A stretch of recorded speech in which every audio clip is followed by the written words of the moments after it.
The morning had started like any other for Ethan Carter, tech CEO, investor, and recently named one of the youngest self-made millionaires in Portland. Wearing his signature charcoal gray three-piece suit, perfectly pressed, his navy tie tightened with mathematical precision, every step from his electric SUV to the hospital entrance echoed confidence. He wasn't there for a checkup. Ethan didn't get sick. At least, not the kind of sick that needed a hospital. He was there on business. The Carter Foundation, his philanthropic initiative, had just donated $5 million to renovate the hospital's pediatric wing. A small gesture, perhaps, but PR gold, if he was being honest. Today's visit was for the cameras, a few handshakes, and a well-rehearsed comment about giving back. He walked briskly toward the glass doors of the emergency entrance, already reciting his sound bites in his head. That's when he heard it. "Don't go in there!" He turned sharply. A young black girl, barefoot, her jacket ripped and streaked with grime, stood right in the driveway. Her face was marked with old tears, her braids tangled and matted. She looked no older than 7. Before he could speak, she ran up and grabbed his hand. "Please, don't go inside, you can't!" Ethan recoiled instinctively. Why was this dirty street kid clutching his wrist like her life depended on it? But something in her voice froze him. It wasn't the scream, it was the fear behind it. He looked down. "Are you hurt? Do you need help?" She shook her head violently. "You don't understand. I know who you are. You're the man from the posters, the rich one. They said you'd be here today." Ethan frowned. "Who told you that?" "I was inside. They made me go in, but I ran. I came back to stop you."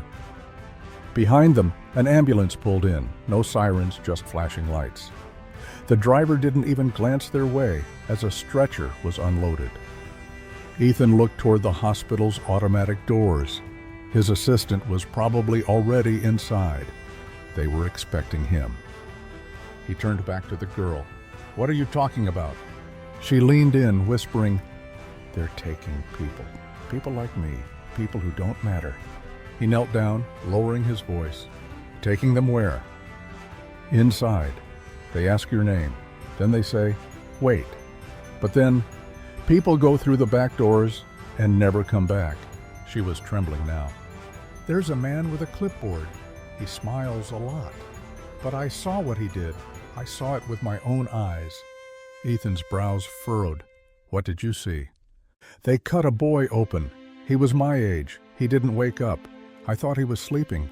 But then they wrapped him in a bag and wheeled him away." Ethan's blood ran cold.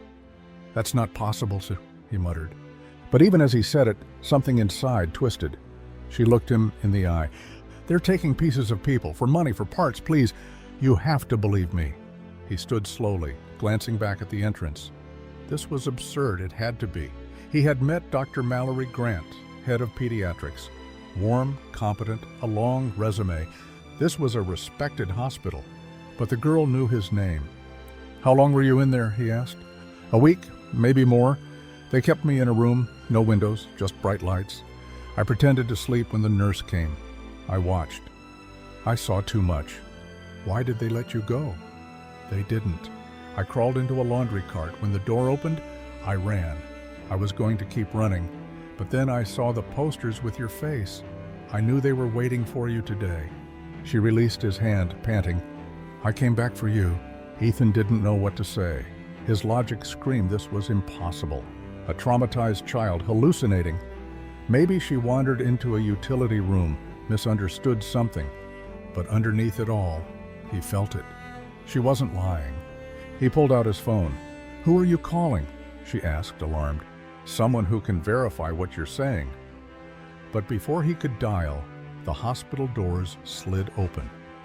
Dr. Mallory Grant stepped out, smiling warmly in her white coat, clipboard in hand. Behind her, 2 nurses pushed a gurney with a body bag. The girl stepped back, whispering, "That's her, the one with the clipboard." Ethan's heart skipped. Dr. Grant hadn't seen the girl yet. "Mr. Carter," she called. "So glad you made it. Everything's ready upstairs." Ethan didn't move, because in that moment he knew. This wasn't a child's imagination. Something was wrong, deeply wrong. The girl tugged his sleeve. "Please," she whispered, "don't let her see me." Ethan stepped in front of her instinctively. Dr. Grant approached with her usual charm. "Mr. Carter, we just need a quick photo upstairs. Then you'll be out in 10 minutes. He didn't take her hand. Instead, he pointed to the body bag. "What's in that?" She blinked. "Oh, a deceased patient. Routine transfer. Sadly, a flu-related fatality this morning." He watched her carefully. She didn't flinch, but liars could smile too. "Where is that body going?" "To the coroner's level. If you're worried about logistics—" "I want to see the records," Ethan interrupted. "Name, cause of death, admission info." Her smile faded for the first time. "That's not something we usually share, even with donors." He raised his phone. "Then I'll wait for the police to ask." That did it. Her eyes darkened, just slightly. But Ethan saw it. She nodded. "Perhaps we can discuss this inside, away from the cold." "I'm not going inside." He turned slightly. "Is this the doctor?" The girl didn't speak, just clutched his coat tighter. That was enough. Ethan hit dial.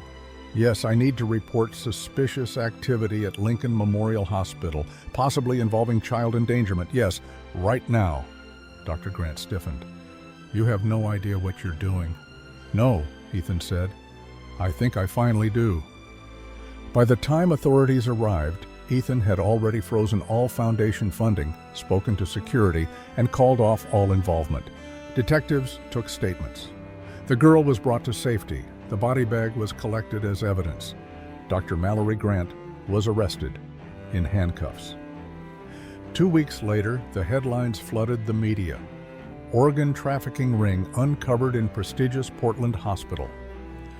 Whistleblower child saves lives with shocking tip. Carter Foundation severs ties, calls for reform. Ethan didn't speak much to the press, but he kept one promise. The girl, her name was Nia, was placed in protective custody.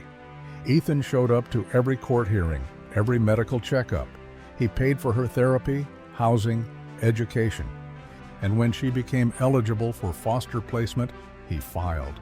Not out of guilt, out of purpose. The day the paperwork was finalized, Ethan took her to a quiet diner by the lake. She wore a brand new red coat. Her hair was neatly braided. Her eyes still held weight, but now they carried light too. She dipped a fry in ketchup. "You really didn't believe me at first," Ethan smiled. "I know, I thought I was helping you." "You were," she replied, "but you listened." He looked out the window. "You saved more people than I ever could, with all the money in the world." She shrugged. "I just didn't want anyone else to go in there." He reached over and held her hand. "Well," he said, "thanks for pulling me back." And just like that, the man who walked into the hospital for a photo op walked away with something real. Not a headline, not a plaque, but a daughter. And a story the world would never forget. If this story moved you, don't forget to give it a thumbs up, leave a comment telling us where in the world you're watching from, and hit that subscribe button for more emotional, dramatic, and unforgettable tales. Until next time, stay kind, stay curious, and keep watching.